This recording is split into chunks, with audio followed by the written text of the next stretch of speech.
Hey guys, now we're getting on to the reluctant hero. This is an interesting identity. It's the identity of someone who doesn't want the spotlight, who doesn't stand at the pinnacle of all being, somebody who doesn't always have to go out and research different things, or, for example, they're not always trying new things, at least within the spheres of normal marketing, for example. The reluctant hero is somebody who sometimes just stumbles across something. Like, for example, they stumble across a way to do marketing systems. They're looking at a couple of things and their alchemical brain just puts these weird things together and all of a sudden it works. And they decide, well, I'm going to share this knowledge with people. This is mysterious, secret knowledge in many cases. And in many cases, it sounds a lot of the time like the reluctant hero is a snake oil salesman.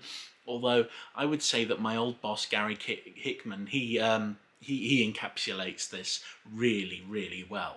So basically, he's somebody who looks at lots of different marketing systems. He picks a lot of things, puts them together, creates something that is new and innovative, and he uses that. And in many ways, because he's not reaching out and telling people about this, he's just basically doing what he does in his little lab.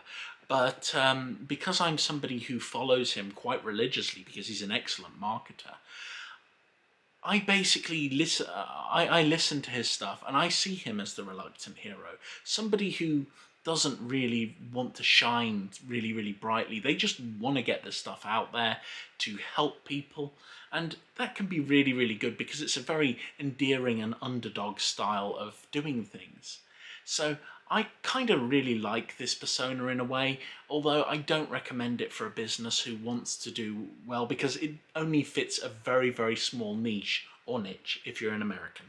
So when it comes down to it, take a little look, think about these different personality types, from the leader to the adventurer slash crusader to the reporter or evangelist, or to the reluctant hero.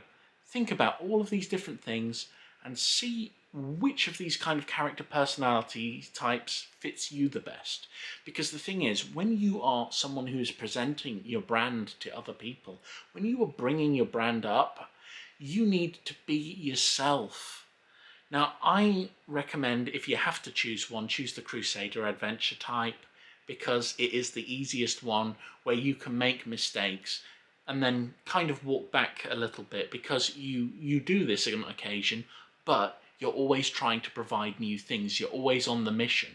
And that kind of personality type is very driven, so it's a very good one to go with. The leader, you've kind of got to have a lot of Lamborghinis for that kind of thing. I don't know what's with these Lamborghinis, but a lot of internet marketers seem to rail about them. Anyway, that's this part of the course done. I hope it's been helpful, and good luck on your quest. Let's get on to the next part.